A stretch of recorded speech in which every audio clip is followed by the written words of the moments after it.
나폴레옹과 6살 연상의 미망인에 대한 광적인 사랑. 조제핀의 본명은 마리 조제프 로즈 타셰르 드 라파제리, 마리에 조세프 로스 타셰 데 라파제리 에뽀였다.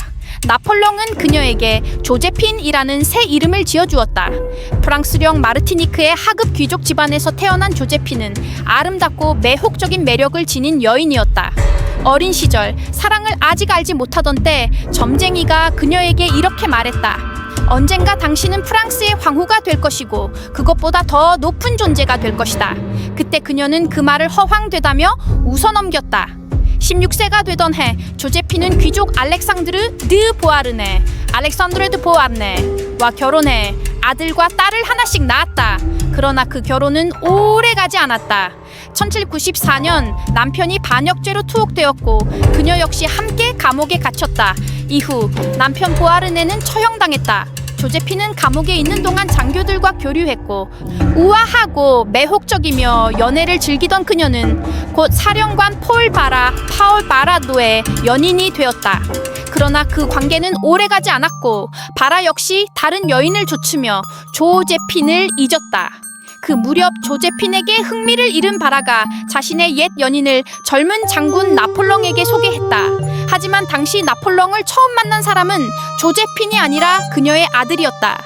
나폴레옹의 비서 회고록에 따르면 그 소녀는 자신의 검을 보여주기 위해 나폴레옹을 찾아왔고 바쁜 중에도 장군은 그를 맞이해 칭찬했다. 조제핀은 젊은 장군이 아들에게 보인 호의에 감동해 직접 찾아가 감사를 전했다.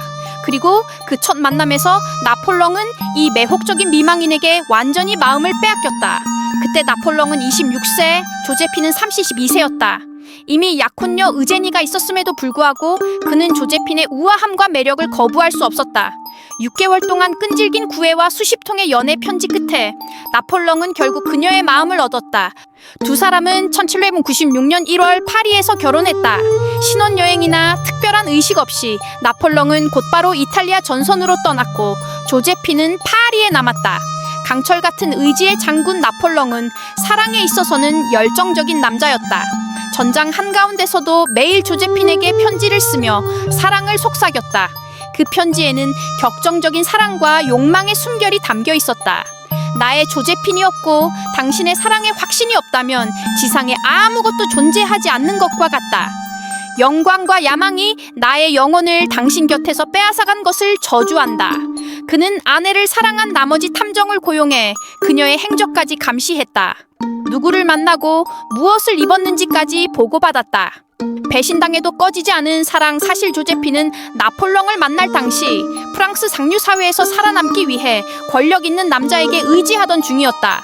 그래서 결혼을 받아들였을 가능성이 컸다. 그녀는 남편의 열정적인 편지에 거의 답하지 않았고 오히려 친구들과 함께 읽으며 웃었다. 나폴레옹이 그녀를 이탈리아로 불렀을 때도 늘 이유를 대고 가지 않았다. 남편이 전쟁터로 떠나자 조제핀은 외로움을 견디지 못하고 소위 히폴리트 찰스과 불륜을 저질렀다. 심지어 드물게 남편을 만나러 이탈리아로 갈 때도 애인을 데리고 갔다. 1798년 이집트에 있던 나폴레옹은 마침내 아내의 외도를 알게 되었다. 그는 편지에서 이렇게 썼다. 안녕. 만약 당신이 나를 덜 사랑했더라도 여전히 나를 사랑한 것이니 괜찮았을 것이다. 하지만 단 한 번도 사랑하지 않았다면 나는 정말 불행한 남자다.